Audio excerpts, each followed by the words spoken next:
Assalamualaikum Bu. Waalaikumsalam. Oh iya, namanya siapa ya? Namanya Nurfauzia Ramawati Bu. Oh, Nurfauzia, dari mana?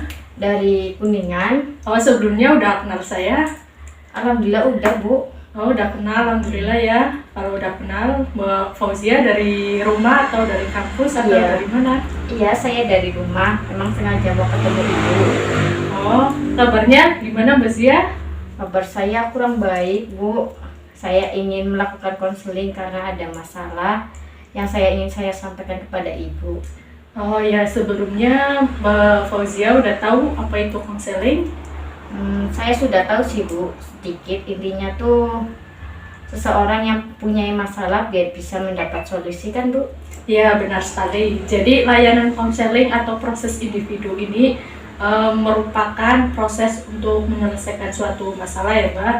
Di sini posisi saya sebagai konselor yang bertugas untuk menyelesaikan masalah yang Mbak Zia alami, dan Mbak Zia sendiri di sini sebagai konseling yang masalahnya ingin cepat selesaikan Mbak, gitu. Iya Ibu, bisa dipahami. Ya, terus di sini saya sedikit menjelaskan ya. Ada 3 proses konseling yang Mbak Zia harus patuhi. Yang pertama itu ada azas kerahasiaan. Nah, azas kerahasiaan ini apapun yang Mbak Zia ceritakan itu hanya Mbak Zia, saya, dan Allah yang tahu. Jadi Mbak Zia itu nggak perlu khawatir ya tentang masalah ini. Terus yang kedua ada azas keterbukaan. Nah, asas keterbukaan ini jadi Mbak Zia sebagai konseling saya harus terbuka dalam masalah yang Mbak Zia alami. Jadi kita mengomunikasikannya hal tersebut sehingga nanti bisa ditemukan solusinya ya. Terus yang ketiga itu ada azas kesukarelaan. Jadi Mbak Zia datang ke sini dengan hati yang ikhlas ya, agar masalah Mbak Zia alami bisa terselesaikan. Begitu, apakah bisa dipahami Mbak Zia? Iya Bu, bisa. Oke, jadi waktu yang kita konseling ini durasinya hanya 10 menit ya.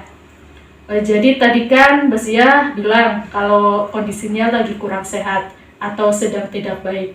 Nah, kalau boleh saya tahu, kenapa kondisi Mbak Zia atau kabar Mbak Zia bisa dikatakan tidak baik? Saya tidak tahu Bu, saya merasa sangat bingung dan merasa sedih. Mbak Zia merasa bingung dan sedih, saya paham apa yang Mbak Zia rasakan. Mbak Zia bisa ceritakan lebih detailnya apa perasaan Mbak Zia Baik, yang jadi dilakukan begini Bu, saya tidak oleh percaya Mbak Zia sendiri? sampai di depan kelas atau ketika saya sedang presentasi Bu. Setiap kali saya presentasi, saya bingung mau berkata apa dan tiba-tiba menjadi gemetaran dan takut. Bisa Mbak Zia ceritakan yang lebih detailnya lagi, perasaan tidak percaya dirinya itu seperti apa? Nah, saya gemetaran Bu ketika tampil di depan kelas. Saya juga tidak merasa percaya diri saat akan menjawab pertanyaan dari dosen Bu. Jadi Mbak Zia jarang berbicara dan cenderung diam ketika berbicara di depan kelas ya. Apalagi kalau dosennya bertanya kepada Mbak Zia, begitu kan ya Mbak Zia? Iya Bu, begitu. Baik, apa yang Mbak Zia lakukan ketika Mbak Zia tidak percaya diri di depan kelas? Saya hanya diam Bu daripada saya malu karena saya tidak percaya diri. Apakah dengan saya demikian Mbak Zia merasa nyaman? Tidak Bu, saya terus berpikir.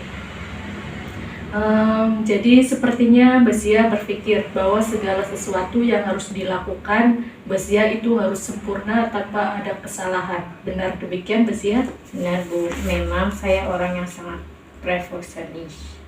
Kalau begitu, apakah masalah Mbak Zia tentang bagaimana Mbak Zia bisa presentasi di depan kelas dan juga bisa menjawab pertanyaan dosen dengan baik dan benar? Iya Bu, saya bingung harus bagaimana. Ya, bagus sekali Mbak Zia.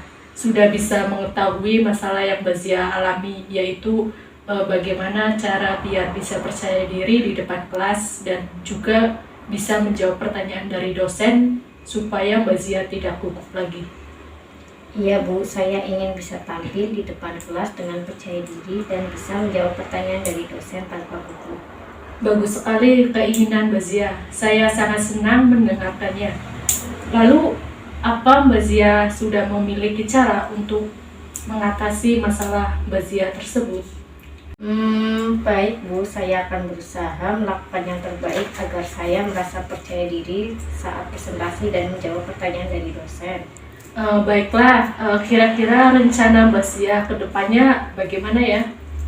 Yang pertama, saya akan berlatih dan belajar materi yang akan saya jelaskan. Nah, yang kedua itu saya akan menampilkan dengan rapi sehingga saya merasa percaya diri. Nah, yang ketiga yaitu saat akan berdoa dulu sebelum presentasi agar saya merasa tenang. Itu yang saya akan lakukan, Bu. Betul sekali Mbak Zia, sudah tahu dengan sendirinya ya apa yang harus Mbak Zia lakukan. Lalu kira-kira kapan rencana yang sudah Mbak Zia lakukan? Nah, gini Bu, kebetulan saya minggu depan saya presentasi yang akan saya paparkan. Oke, jadi saya yakin Mbak Zia bisa yang melakukannya. Jadi yang pertama Mbak Zia harus lakukan untuk bisa presentasi di depan kelas ya. Yang pertama itu belajar terlebih dahulu sebelum presentasi. Yang kedua itu berpenampilan rapi ketika mau berpresentasi. Supaya apa? Supaya Mbak Zia lebih percaya diri lagi.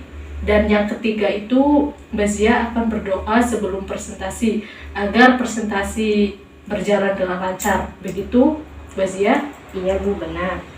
Apa Mbak Zia sudah yakin bisa melakukannya? Insya Allah yakin Bu. Alhamdulillah kalau udah yakin ya. Ya. Lalu apalagi yang ingin disampaikan kepada saya? Tidak Bu, saya rasa cukup.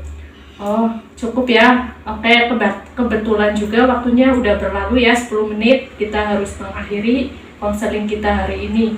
Kalau nanti Mbak Zia mau bertemu lagi dengan saya, bisa ke rumah atau kontak saya langsung ya Mbak?